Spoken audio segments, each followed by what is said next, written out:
The May 24th, 2022 meeting of the Public Safety Committee will now come to order. Will the clerk please call the roll? Mr. Burgess. Mr. Burgess is present. Mr. Colby is excused. Mr. Delahanty.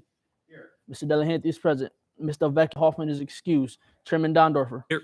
Chairman Dondorfer is present. Ms. Hugh Smith. Here. Ms. Hugh Smith is present. Mr. Marionetti. Here. Mr. Marionetti is present. Mr. Milne.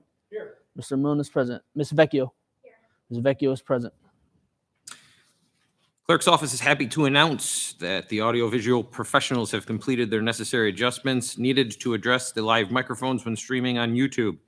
Going forward, all microphones should only be considered live when unmuted by the clerk's office when legislators obtain the floor. The clerk's office will continuously monitor each microphone in case of any lapse or gaps that may be missed. Thank you. Public forum. Is there anyone signed up for the public forum? We have 2 people signed up. I will call them up one by one, and you will have 2 minutes to address the committee. First speaker is Kiana Adams. Here, the next speaker is Bob On.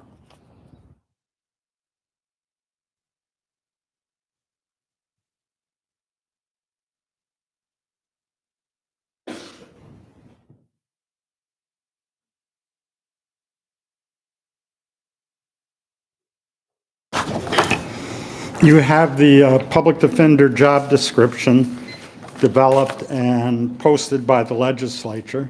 Minimum required qualification. The public defender must have extensive supervisory experience.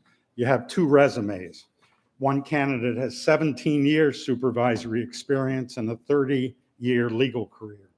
One candidate has no supervisory experience in 30 years of jobs, including none in 26 as an attorney.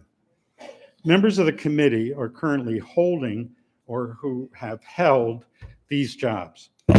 On this side of the aisle, firefighter, law department attorney, police officer, farmer, chief of staff. On this side of the aisle, teacher, corporate employee, EMT, social worker. It's as simple as the jobs you have held. None of you would hire a firefighter, a police officer, a farmer, a law department attorney, a chief of staff, a teacher, a corporate employee, an EMT, a social worker, if the candidate did not meet the minimum required qualifications. When it comes to you appointing the public defender, it's as simple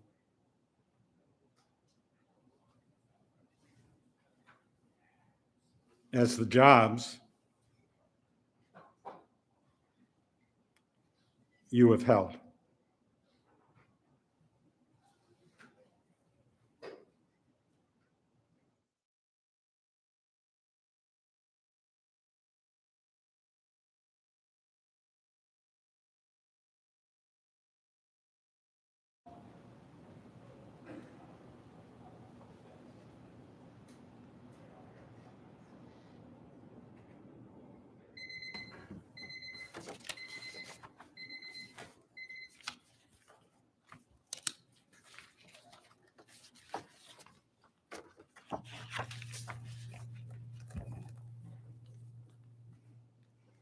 Thank you, sir. Is there anyone present who is not signed up to speak who would like to address this committee at this time?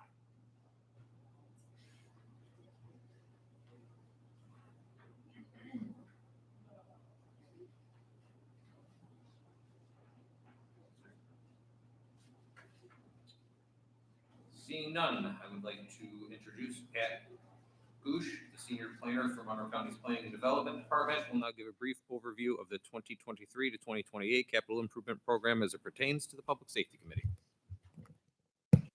Thank you, Mr. Chairman. You should all have a copy of the recommended 2023-2028 CIP. This report reflects the culmination of an 11-month process beginning in late summer with departments proposing a 6-year funding plan for capital projects. A committee reviews the proposed projects and requires changes based on project priority and fiscal constraints on the program. After review by the county executive, the CIP is submitted to the county planning board. The planning board reviews the CIP, holds a public hearing, and sets priorities for the capital budget year, which is the first year of the CIP, or 2023. The planning board returns the draft CIP to the county executive, who then submits the recommended CIP to your honorable body. At the June meeting of the legislature, you will set a public hearing for July and then, upon your favorable review, vote to adopt the plan. There are no funding approvals associated with taking action on this referral. There are 2 sections of the CIP pertinent to this committee: public safety and the sheriff's office. Information about the Department of Public Safety's 6-year program begins on page 79. There are 15 projects in this program. One of those projects, Special Operations Vehicle Replacement for the Fire Bureau, is new. The first 3 projects in the program will be funded by county cash from the operating budget. No borrowing involved. The public safety program accounts for just over 3% of the total capital program. The sheriff's program begins on page 88. There are 10 projects in the sheriff's program. 2 new projects are introduced in 2028: radio communications infrastructure for jail and court bureau, and sheriff's special operations building upgrades. The special operations building is at Fleet Center and is currently a covered patio. The proposal is to enclose it. The sheriff's vehicles replacement will be funded with cash. The sheriff's program accounts for 5% of the total capital program. I will be happy to take questions when you get to this item on your agenda. Thank you for your time. Thank you, sir. I'd like the record to reflect that Legislator Colby is now present for the meeting. The next item on the agenda is the approval of minutes. You have the April 26, 2022 minutes before you. They will stand approved unless the clerk is notified of any changes made by the end of the day. The next item on the agenda is new business. Mr. Clerk. Referral number 22-0161, adopt 2023 to 2028 capital improvement program. Moved by Legislator Milne, seconded by Legislator Colby. Is there any discussion? Legislator Smith, the floor is yours. Thank you, Mr. Chair. Through you to the administration. In regards to the sheriff vehicle replacement, could you describe what vehicles you will be pursuing in greater detail? Larger sources of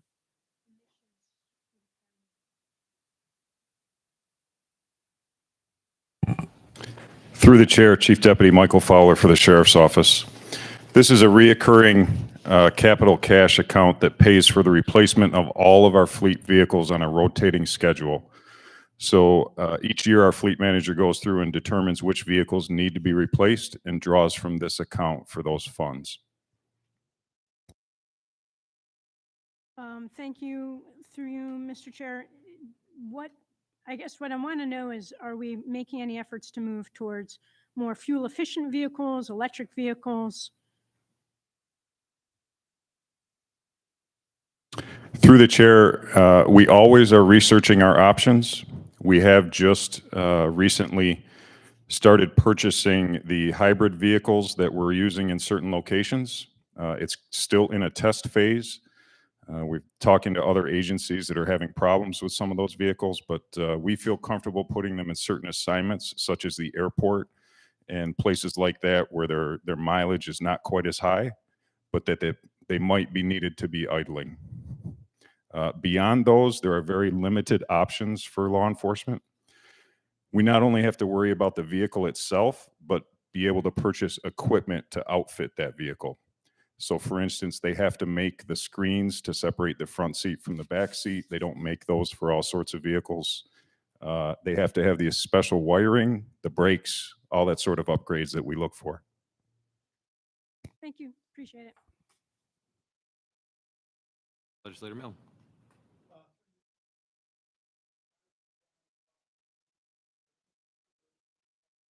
Increase in funding? I believe that's the next one. Oh, that's the next one, isn't it? Yes. My apologies. You get a sneak peek at the next referrals question. Any other questions in regards to this referral? Seeing none, all those in favor, please signify by saying aye. Aye. Any opposed? Item carries. Next item. Referral number 22-0185, authorizing intermunicipal agreement with the city of Rochester to accept pass-through funding from the United States Department of Justice for the 2021 Edward Byrne Memorial Justice Assistance Grant. Moved by Legislator Colby, seconded by Legislator Marionetti. I believe there is one question on the floor. Legislator Milne. I'll ask the same question through you to the administration. With the rise of crime across our city, was there any consideration to ask for any increase in funding?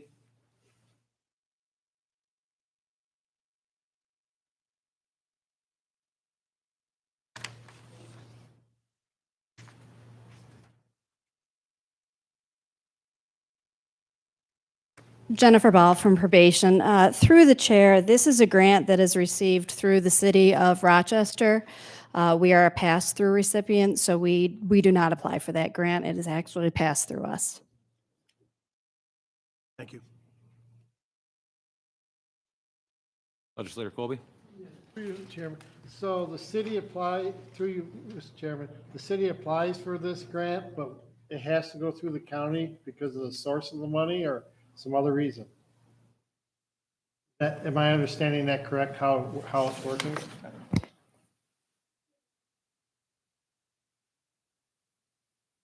Through the chair, this is a grant that is applied for by the city. However, because it partners with the probation department, we have to pass this through the ledge for approval to receive that portion of the grant. So it is a partnership between the city and the Monroe County Probation Department, thus the county. Thank you. Any other questions? Seeing none, all those in favor signify by saying aye. Aye. Any opposed? Item carries. Next item. Referral number 22-0195, amend the 2022 operating budget to appropriate fund balance for violence response initiatives of the Monroe County Office of the Sheriff and create 11 deputy sheriff road patrol positions. Moved by legislator Marianetti, seconded by legislator Delahanty. Are there any questions? Legislator Vecchio?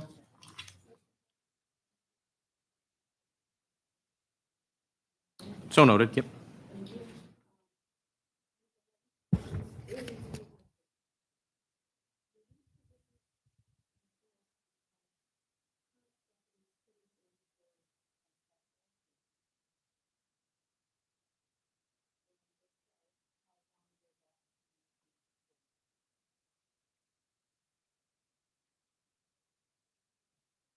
Through the chair, I'm sorry, I cannot hear the question. Apologize. Will these 11 positions by current deputies putting in for a specialized unit assignment? And if so, Through the chair, no, these are additional personnel added to the T of O. That's our issue, is that we can no longer afford to continue pulling people from the current personnel pool that we have. or will there be another academy class going through that? Through the chair, yes. We have an academy class planned for later in the fall. The actual start date has not been announced yet. We originally were looking at 10 to 12 personnel in that academy, and now we're looking at 22 to 23. Chair, if that academy class comes out, will those deputies actually be assigned to this unit, or will they replace zone deputies put in for a specialized unit? Through the chair, I think the easiest way to answer that is that we would not send our most inexperienced deputies into the city for this violence initiative. We would select more of the experienced deputies with quality leadership to make sure that they're operating as safely as possible.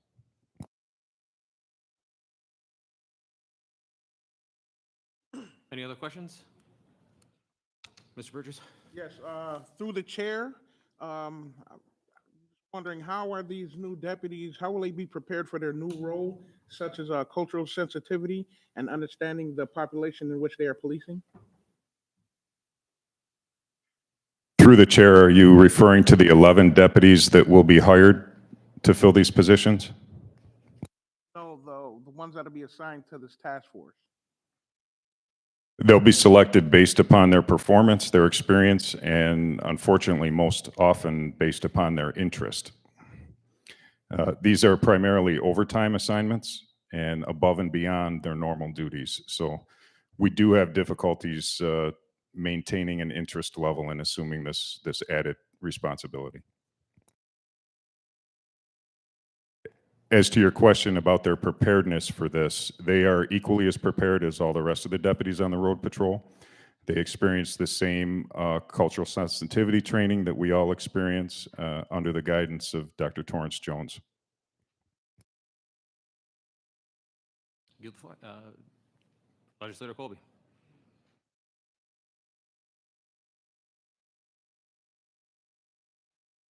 Officers we're talking about, will they be in place in a short order with using overtime until you get this class in place? And then the overtime would be able to go away and you would backfill with the 11 officers and not use it? Is that my understanding? Through the chair, that's correct. This is a combination of long-term and short-term approaches. The overtime will cover the short-term, and then the long-term will be post-academy.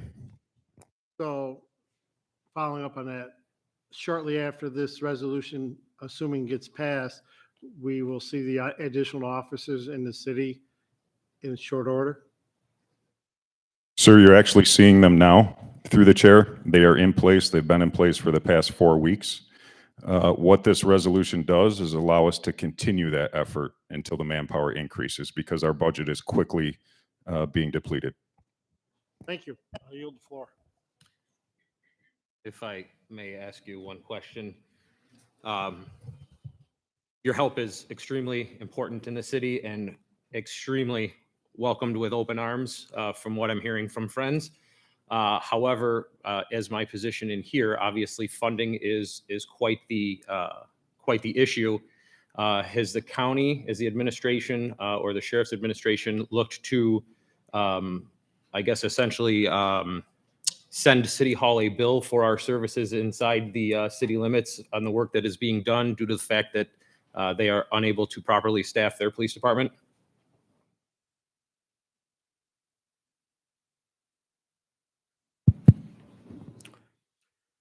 To you, Mr. Chairman, no, we haven't. There's not that I have to. There's a longstanding tradition of interjurisdictional cooperation, and also, if you want to look at it, I mean, our view is the city is a part of the county. So, if there's a way we can help the issues of the violence. Is something that we all face. And one thing I would also add to this, in the conversations we've had with Sheriff Baxter, Chief Fowler is speaking to what will be the immediate needs of this. And it's our hope, I think, as a community that the spike in violence that we're seeing now is not something that's going to go on indefinitely and continue forever. And again, not to speak for Chief Fowler, but in discussions we've had with the sheriff, we're also looking at this tactical unit, looking into emerging crime patterns that are also in the jurisdiction that the sheriff's department has primary responsibility for too. So again, short term, the need is in the city, but also looking longer term, it would be our expectation that this unit would be, again, looking for emerging crime patterns anywhere from Hamlin, Fairport, Chili, the typical jurisdiction of the sheriff's office. Can they look in Penfield also? You left them out. Thank you very much. Any further questions? Seeing none, all those in favor say aye. Aye. Any opposed? Item carries. Are there any other matters to come before this committee? There being no other matters, the May 24th, 2022 meeting of the Public Safety Committee stands adjourned. The next meeting of the Public Safety Committee will be held on Tuesday, June 28th, 2022 at 5:30 p.m.